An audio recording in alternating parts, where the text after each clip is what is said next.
My role at NATE is to develop prototypes typically for NATE, which is our applied research division. The talk I'm going to be meeting today is on one of those projects in a collaboration with an Israeli company and NATE. We're developing a series of particle detecting prototypes. I will tell you now I'm not an expert in the optical physics of this system. My job is to develop the prototypes, miniaturize them, ruggedize them, make them less expensive. This Israeli company has set up a division here in Alberta Nano Monitoring Systems. They're an electro-optical startup company. They have developed an online particle detection system that has a wide variety of applications, especially within the Alberta market. Their technology is developed on a patented method of nanoparticle detection using a structured laser beam.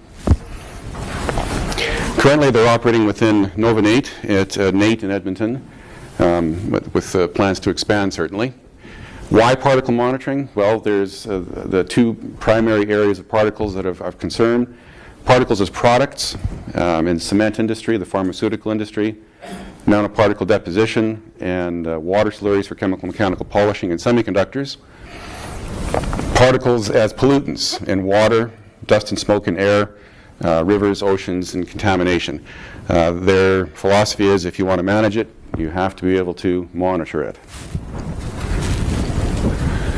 Their system is capable of particle monitoring down to the nano level.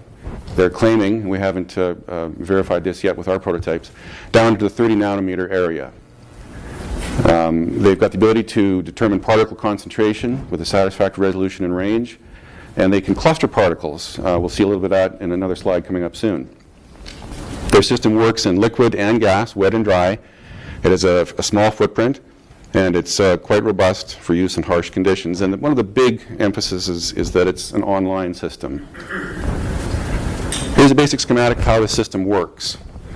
It's based on a laser that passes through a phase mask, and then through a series of optics, an objective lens that concentrates the beam into a cuvette over here, where the particles are flowing. And then the laser interacts with individual particles and embeds information into the laser beam at that point where it falls upon a detector, or a series of detectors. And in some applications, they also include a backscatter path into a third detector. This animation over here is not running, but this is a simulation of the particle passing through, a 100 nanometer particle passing through the structured laser beam. The output from the detector is a characteristic signature that's modulated by the size of the particle, and by using various algorithmic methods, they can determine by looking at the slopes, the amplitudes, the modulation depths, the size of the particle. They can determine concentration by looking at the number of particle interactions over time. And they've done several experiments that show that this works relatively well using statistical methods. They can get a fairly good indication of particle concentration.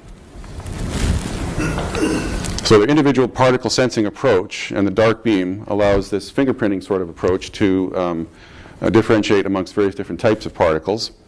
And then using machine learning tools and artificial intelligence algorithms, they can do clustering and determination of various particle species, including some examples they worked with in algae, in water. These are the various fingerprints that show up from different types of algae. And by using algorithms and artificial intelligence methods on these signatures, they can cluster the various types of algae. This was an experiment that was carried out with the Israeli national water carrier from water taken out of the Sea of Galilee. So the advantage there, here's a comparison between traditional diffraction methods of particle detection and their IPSA method. In terms of particle detection, the diffraction methods rely on averaging. Their method senses each particle individually that passes through the focal point of the laser. Diffraction methods are typically sensitive to refractive index. Their system is not sensitive to diffractive index. They have the capability to detect into the nano range. Particle concentration is not really easily determined with diffraction methods, but their method allows proportional detection based on the rate of interaction with the laser. Particle shape information is not readily available in diffraction. Yes, they can do it with their system based on the signatures, the footprints of the optical signatures that come off of the particle interactions. Suitability to online process monitoring. Their system is very suitable to online process monitoring, whereas typical diffraction methods tend not to be. They've had several experiments they've run at various organizations around the world.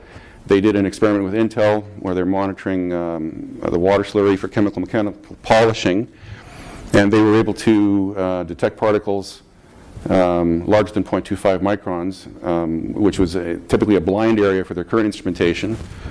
They had an experiment where they were working with Mekarat, the Israeli water national company, and they were able to determine species of algae, and they have applications here in desalination as well. They ran a test with Fiat in Italy where they were looking at monitoring particles flying in air, this time for a nano monofilm deposition system. And just recently, the most recent work they've been doing, they've got some systems installed with an organization in Israel called Keystone Heart, and looking at embolic deflection. This is fairly large particle, 350 micrometers, but the system can be adapted for quite a wide range of particle detection. Short and sweet.